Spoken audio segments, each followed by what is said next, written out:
Assalamualaikum warahmatullahi wabarakatuh. Bismillahirrahmanirrahim.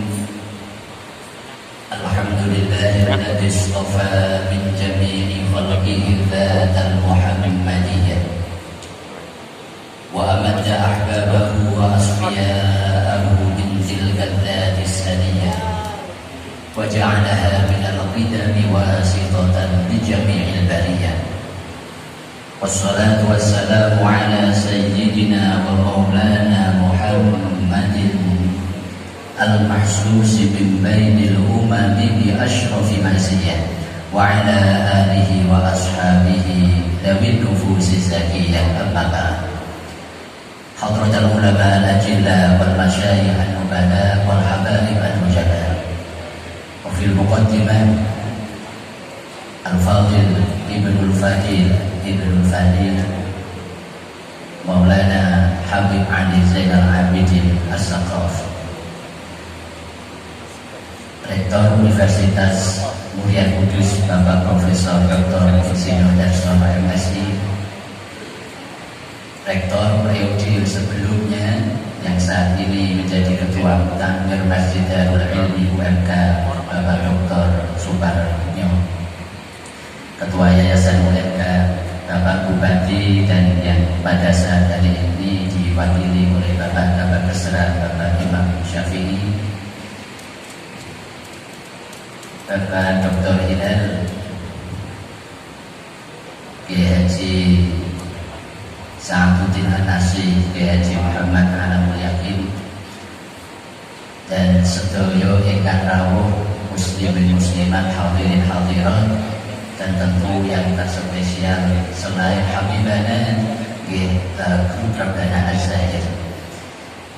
Alhamdulillah wa syukurillah, pada pagi siang hari ini kita dipertemukan Allah dalam satu majelis yang sangat-sangat mulia, dan kita wajib untuk meyakini akan keberkahannya.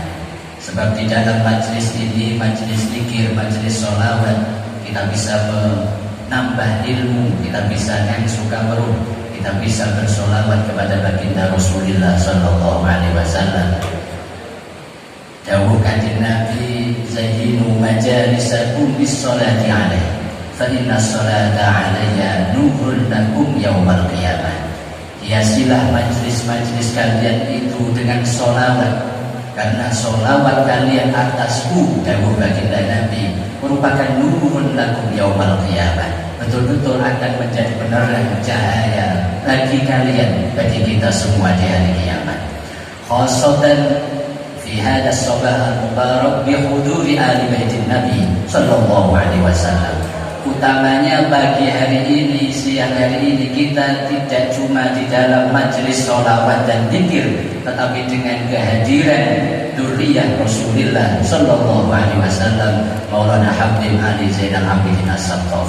Keberkahan demi keberkahan bertumbuk-tumbuk untuk kita dapatkan nanti sesuai doa Habib Ali Zainal Abidin tadi di depan. Semoga nanti segala hajat, segala cita-cita yang baik betul-betul dengan berkah majlis ini dikabulkan Allah Subhanahu wa taala. Amin Allahumma amin. Akidah Ahlus Sunnah wal Jamaah, sebagaimana tadi sudah kita lantunkan bersama lewat lantunan sholawat. Ya Rabbi salli ala Muhammad, Ya Rabbi salli alaihi wasallim, Ya Rabbi ballighul wasilah, Ya Rabbi khusuh bil fadilah. Akidah Ahlussunnah yang pertama itu kita betul-betul nanti mahabbah dan nyadar Kanjeng Rasul Sallallahu Alaihi Wasallam. Tetapi setelah itu dilanjutkan, kita wajib hormat ta'zim kepada dzurriyyah Ahlul Baitin Nabi, dan sekaligus wajib ta'zim dan hormat kepada para ulama, para sahabat dan ulama umat. Maka dalam bait selanjutnya, Ya Rabbi warḍa'ani sahaba, Ya Rabbi warḍa'ani sulala. Kecintaan dan mahabbah kita setelah Kanjeng Nabi, kita harus mahabbah juga kepada para sahabat, para ulama-ulama daripada umat Islam. tetapi juga wajib dilanjutkan ya Rabbi wardu anis sulalah, tetapi juga wajib seimbang harus kita takdim dan hormat dereke duriyah ahli baitin Nabi sallallahu alaihi wasallam. Ahlus sunnah wal jamaah itu diibaratkan dalam Imam Ad-Dasuki di dalam kitab tauhidnya, ibarat apa? Ibarat seperti aliran susu itu yang keluar min baini farsin wa damin labanan khalisan sa'iran lisyaribi. Susu yang murni dan menyehatkan itu ternyata atas kebesaran Allah munculnya itu berada di antara fars, kotoran, wadamin dan darah, ada labanan, ada susu khalisan yang murni sa'iran lisyaribi, yang menjadi penyehat dan segar untuk diminum. Maka kita bukan kelompok Wahabi yang anti terhadap dzurriyyah baginda Nabi, makna utubillah. Tapi kita juga bukan Syiah yang memutuskan memposisikan di atas yang seharusnya, yaitu sampai pada posisi uluhiyah, posisi ketuhanan. Juga itu betul-betul sudah sejak 14 abad lebih yang lalu baginda Rasulullah SAW membuat rambu-rambu warning, peringatan kepada kita agar tidak terjerumus di dalam situ. Maka sering dalam banyak ayat-ayat Al-Quran yang menegaskan di situ Kanjeng Nabi menampakkan sisi basariyahnya. Kanjeng Nabi itu adalah Nabi Khotamul Anbiya wal Mursalin, Sayyidul Qawli was Saqalain, tapi sering menampakkan sisi basariyahnya. Beliau juga sakit, beliau juga minum, beliau juga pergi ke pasar, beliau juga silaturahim seperti kita saat ini. Untuk apa? Agar nanti di dalam ayat itu ditegaskan kul innama ana basyarun mithlukum. Banyak ayat yang menegaskan bahwa Kanjeng Nabi disuruh, ada instruksi langit untuk menegaskan posisi beliau itu tetap sebagai basyar, sebagai hamba Allah Subhanahu wa taala. Tetapi nanti ada bedanya lanjutnya, yuha ilayya. Tetapi yang membedakan Nabi itu basyar, tapi basyarun laisa kal basyar bal huwa yaqutun bainal hajar. Ini dicontohkan para ulama-ulama dimulai zaman sahabat. Tersebut di antara ulama zaman sahabat adalah sahabat Zaid bin Sabit. Pada masa Nabi masih pemuda, masa Nabi sudah mendapat kepercayaan, diangkat sebagai salah satu sekretaris wahyu Nabi. Lalu pada saat sahabat Abu Bakar diangkatlah sahabat Zaid bin Sabit ini sebagai ketua tim pengumpulan kodifikasi mushaf. Pada zaman Sayyidina Utsman diangkat lagi sebagai ketua juga penyatuan mushaf dari berbagai qiraat itu. Satu saat setelah masa memakamkan sang ibu, sahabat Zaid bin Sabit ini mau pulang naik bihol. Bihol itu hewan antara unta dan himar. Lalu pada saat itu mau naik dengan serta-merta salah satu keluarga Nabi, sahabat mulia Abdullah bin Abbas. Sahabat Abdullah bin Abbas ini adalah di antara al-abadilah al-arba'ah, 4 Abdullah. Keempatnya bernama Abdullah, keempatnya sahabat muda, lalu bin sahabat sepuh. Ya, lengkapnya sahabat Abdullah bin Abbas bin Abdul Muttalib, sahabat Abdullah bin Umar bin Khattab, sahabat Abdullah bin Amr bin As, sahabat Abdullah bin Zubair bin Awam. Dan beliau adalah saudara sepupu Nabi, termasuk ahlu baitin Nabi sallallahu alaihi wasallam. Maka dengan sekitar saat melihat sahabat Zaid bin Sabit mau mengendarai bihulnya, kendaraannya, dengan serta-merta sahabat Abdullah bin Abbas cepat-cepat memegang tali kendalinya, lalu ingin menuntunkan kendaraan bihulnya. Maka pada saat itu sahabat Zaid bin Sabit ganti tidak enak hati. Ini adalah keluarga baginda Rasul sallallahu alaihi wasallam. Tidak sepantasnya saya menurut sahabat Zaid bin Sabit dihormati sedemikian tingginya. Maka pada saat itu sahabat Abdullah bin Abbas mendawu, hakada umirna bi ulama ummati.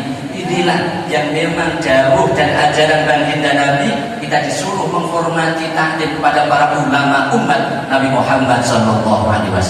Tapi di satu sisi langsung ketika itu terjadi, Zaid bin Sabit langsung dengan serta-merta memegang ta'asto mulia daripada sahabat Abdullah bin Abbas, lalu diciumlah itu astaning sahabat Abdullah bin Abbas sambil jauh, kada umirna bi ahli baitin Nabi sallallahu alaihi wasallam. Demikian juga kami diperintahkan kanjeng Nabi untuk selalu hormat dan takdim kepada keluarga Nabi, di antaranya lewat musafa kita cium asto mulia beliau-beliau, kita mengharap keberkahan dari darah yang mengalir dari junjungan Rasulullah Muhammad sallallahu alaihi wasallam.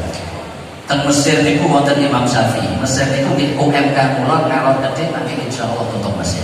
Tapi rong dina nunggu. Niku imam besar kita Imam Abu Abdullah Muhammad bin Idris Asy-Syafi'i. Niku memang terkenal pertama juga punya madhab qadim ketika beliau di Baghdad, walaupun kelahiran dari Giza Palestina. Lalu beliau lahir 150 sampai 204. Pada saat tahun 1199 Imam Syafi'i itu hijrah ke Mesir. Di Mesir pada saat itu ada salah satu tokoh wanita yang luar biasa dari dzurriyyah Rasulullah sallallahu alaihi wasallam, yaitu Sayyidah Nafisah. Sayyidah Nafisah kelahiran Makkah. Beliau kelahiran tahun 145, nanti kabundutnya 208. Dan ketika tahun 193 Sayyidah Nafisah hijrah ke Mesir, maka beliau 5 tahun lebih awal di Mesir daripada Imam Syafi'i. Ketokohannya diakui, kecerdasan, kejeniusan dan intelektualitasnya betul-betul digaui umat pada saat itu. Maka pada saat Imam Syafi'i pirsa di Mesir ada dzurriyyah Rasulullah SAW, beliau cicit daripada Sayyidina Hasan bin Ali bin Abi Thalib. Jadi akhirnya beliau tidak segan-segan, pertama langsung sowan, lalu mengikuti pengajian halakoh taklim daripada Sayyidah Nafisah. Akhirnya beliau berguru. Maka nanti di dalam Imam Rabi Al-Murad Sulaiman Al-Muradi atau Imam Buaidi, murid Imam Syafi'i itu, pada saat menjelaskan tentang guru-guru Imam Syafi'i, maka Sayyidah Nafisah ini disebut menjadi ihda al-ustadzati wa masyayikhati Imam Asy-Syafi'i. Jadi akhirnya sampai pada saat Imam Syafi'i sudah pasca mengutus Imam Buaidi, murid kesayangan beliau yang di Mesir, di antaranya Imam Buaidi, untuk minta doa kesembuhan daripada Sayyidah Nafisah. Didoakan, lalu Imam Syafi'i sembuh. Setelah selain beberapa bulan setelah itu Imam Syafi'i gerak lagi, sakit lagi. Lalu didatangkan lagi Imam Buaidi untuk memintakan berkah doa dari Sayyidah Nafisah. Maka pada saat itu Sayyidah Nafisah cuma mengatakan, matta'ahullahu bin nadri ila wajhil karim jalla wa azza. Semoga Allah memberi kenikmatan Imam Syafi'i untuk bisa mendapati dan memandang zat Allah Subhanahu wa ta'ala. Artinya ketika itu disampaikan Imam Syafi'i, maka Imam Syafi'i pirsa, oh ini berarti ajalku sudah dekat. Maka pada saat itu betul beberapa hari setelah itu Imam Syafi'i kabundut, dan Imam Syafi'i sebelum kabundut pun berwasiat, nanti pada saat aku menghadap Allah, izinkan, mintakan izin agar aku disolati oleh Sayyidah Nafisah karramallahu wajhaha. Ini satu hal yang luar biasa, contoh antara bagaimana ulama umat Islam yang begitu mengagungkan takdim dan ngal berkah kepada dzurriyyah baginda Nabi, tapi di sisi lain dzurriyyah Nabi juga memuliakan ulama umat. Dan ini yang bisa kita teladani dari sesepuh kita, guru kita, mursyid murabbi ruhina Maulana Habib Muhammad Lutfi ini.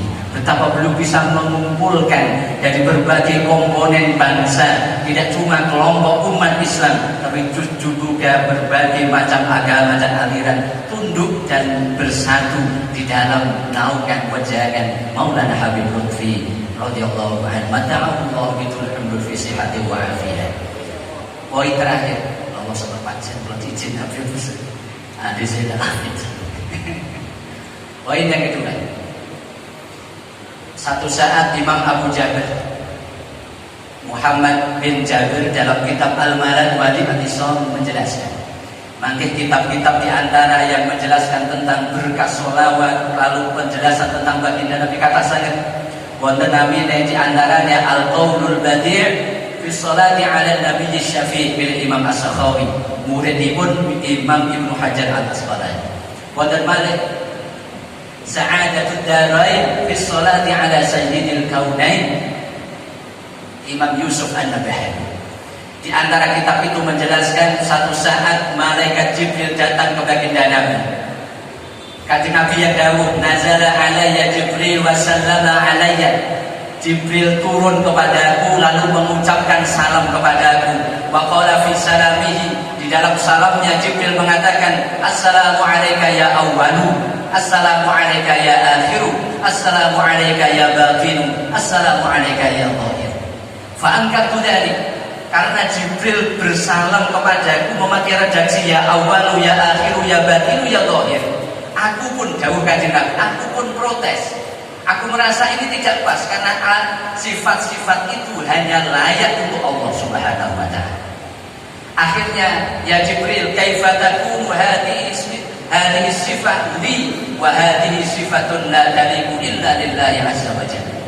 Bagaimana sifat-sifat ya awwalu ya akhiru ya dhahiru ya batin kamu sematkan untukku, padahal 4 sifat ini hanya layak disematkan Allah Subhanahu wa taala. Di antara Asmaul Husna yang selalu kita langgungkan adalah ya awwalu ya akhiru ya dhahiru ya batin.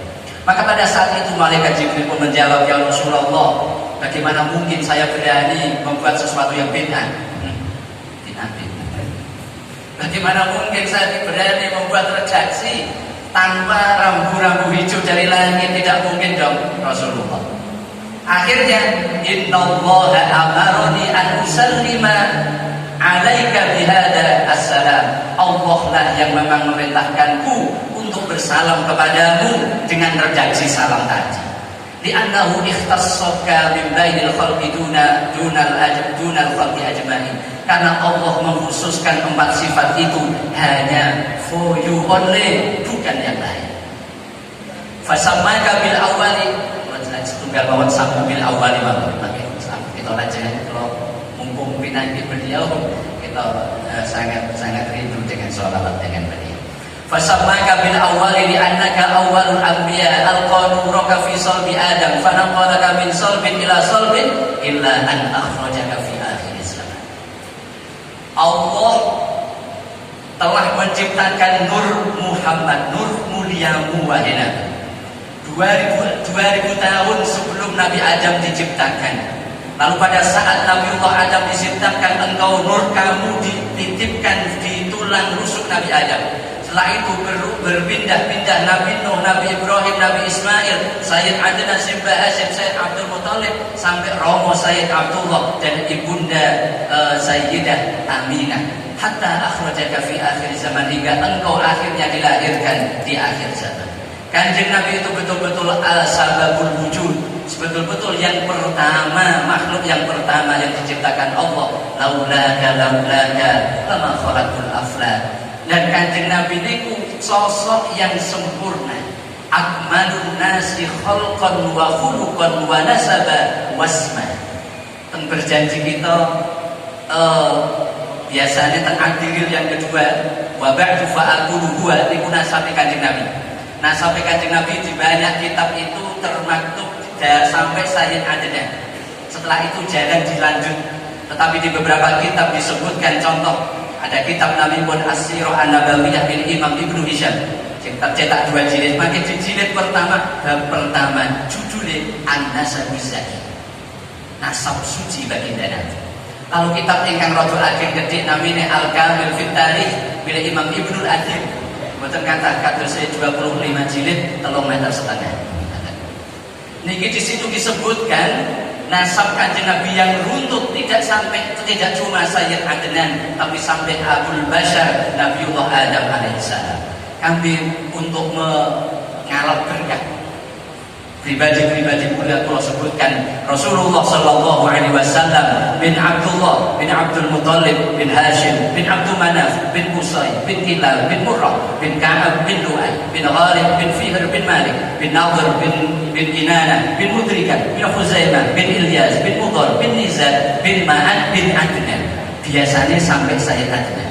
Dan kitab sanes wau disebutkan bin Adnan, bin Udad, bin Muqawwim, bin Nakhur, bin Taruh, bin Ya'qub, bin Yashub, bin Nabil, bin Ismail, bin Ibrahim, bin Taruh, bin Nakhur, bin Saruh, bin Ra'u, bin Faruq, bin Aibad, bin Arfah Husyad, bin Sam, bin Nuh, bin Lamik, bin Matushali, bin Akhru, bin Idris, bin Yarda, bin Mahdil, bin Qainan, bin Yanisha, bin Shis, bin Adam alaihi wassalatu wassalam.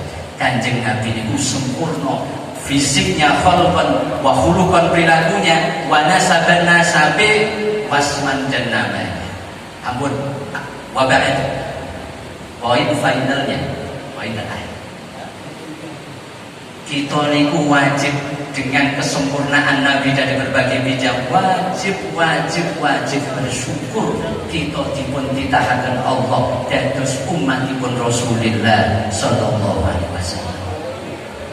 Maka suatu hal yang wajar pada saat kita sebagai umat beliau itu merindukan beliau, itu sangat wajar dan harus. Tetapi yang luar biasa, jauh luar biasa, sosok Kanjeng Nabi Sayyidul Kaunaini Wassaqalain, Imamul Anbiya wal Mursalin, merindukan kita umat itu. Kalau umat kita sebagai umat rindu baginda Nabi itu harus. Tetapi yang lebih luar biasa lagi pada saat baginda Nabi itu merindukan kita umat sing kadang-kadang umat-umatan ini. Kadang-kadang sergap sholat, kadang-kadang rasa-rasa, sergap ngaji, kadang-kadang rasa umat dengan umat-umatan ini. Tetapi Kanjeng Nabi niku akhirnya merindukan kita. Wonten Sahih Bukhari saking sahabat Abu Hurairah. Iki penutup saya itu, berarti diceritakan penutup terus saya situ. Akhirnya satu saat marra Rasulullah sallallahu alaihi wasallam huwa wa ashabuhu bi qabrin. Satu saat Kanjeng Nabi bersama para sahabat mengadakan satu safar perjalanan. Lalu ketika lewat satu kuburan, beliau berhenti. Tradisi kita ajaran, yaitu ajaran baginda Nabi, kita lewat kuburan berhenti sedikit sebentar, lalu kita bacakan Al-Fatihah atau bacakan satu sholawat, kita hadiahkan kepada ahli kubur. Kalau tidak sempat berhenti, kalau sudah berhenti di belakang sudah ada mobil dan yang lain, kita jalan itu ngirim hati.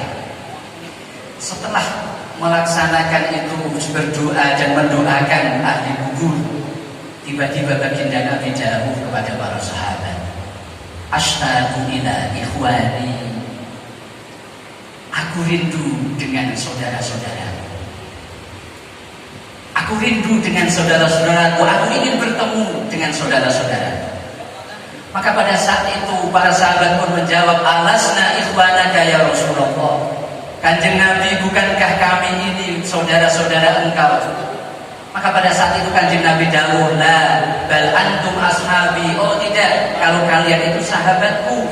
Aku rindu kepada selain kalian, aku rindu pada saudara-saudara. Akhirnya para sahabat bertanya, wa man ikhwanuka ya Rasulullah? Lalu saudara panjenengan itu sinten? Maka pada saat itu Kanjeng Nabi dawuh, lam yuladu ba'd. Saudara yang aku rindukan belum terlahir saat ini. Para sahabat pun lagi tambah lagi, wa kaifa ta'rifuhum wa lam yuladu ba'd. Bagaimana jenengan bisa mengenali mereka nanti pada saat ini mereka belum dilahirkan? Maka pada saat itu baginda Nabi pun sambil mesem, sambil tersenyum berkata, wa ya ashabi, wahai para sahabatku, lau indakum hisan, jika kalian punya kuda hitam, tetapi ada sedikit bagian di atas punuk, ya Allah, di atas kepalanya itu ada warna putih. Lalu kuda kalian itu nanti berkumpul dengan kuda-kuda saudara kalian yang semuanya warnanya dubmin dalam bahasa hadis, yang warnanya hitam pekat. Apakah kalian masih bisa mengenali kuda kalian? Pada saat itu jawaban ketika karena diberitahu semua kuda hitam, lalu kuda sahabat tadi ada tanda putih sebagian di kepala kudanya. Tentu akhirnya jawaban ketika ditanya Nabi, kalian kira-kira yang semacam itu masih bisa mengenali kuda kalian atau tidak? Maka para sahabat pun sepakat lalu menjawab, of course ya Rasulullah. Obaan ya Rasulullah. Mungkin dong kanjeng Nabi, pasti kita bisa mengenal. Akhirnya pada saat itu Nabi menjawab, begitupun aku, walaupun saudaraku saat ini belum terlahirkan, tapi aku bisa akan mengenali mereka nanti di hari kiamat. Dan aku tunggu fi haudil kautsar, di dalam pengawan telaga kausarku. Mengapa? Karena di wajahnya nanti wujuhum nadhiratun, di wajah umatku nanti adalah bersinar min asaril wudu wa min asaris sujud. Akhirnya langsung para sahabat pasti terakhir sinten sing mesti sinten kanjeng Nabi saudara panjenengan. Akhirnya niki penutup bisa itu qaumun ya'tuna min ba'di walam yarawni walam yasma'u kalami wa yu'minuna bi wa yusaddiqunani wa yahyawna sunnati ulaika ikhwani ulaika ikhwani ulaika ikhwani.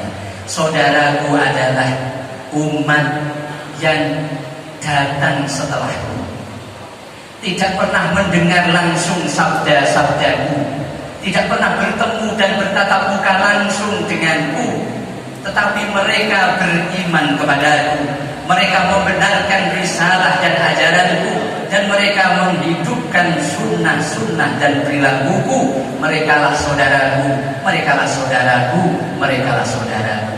Dengan demikian kita berharap semoga dengan kita cinta majelis sholawat, majelis zikir, bahkan dibarengi dan dipimpin langsung oleh dzurriyyah baginda Rasulullah sallallahu alaihi wasallam, berdoa sareng-sareng mugi-mugi estu-estu kita semua makin didaku umatipun Rasulullah yang berhak mendapat syafaat Rasulullah dan akhir minat dunya wa hatal akhirah. Amin Allahumma amin. Assalamualaikum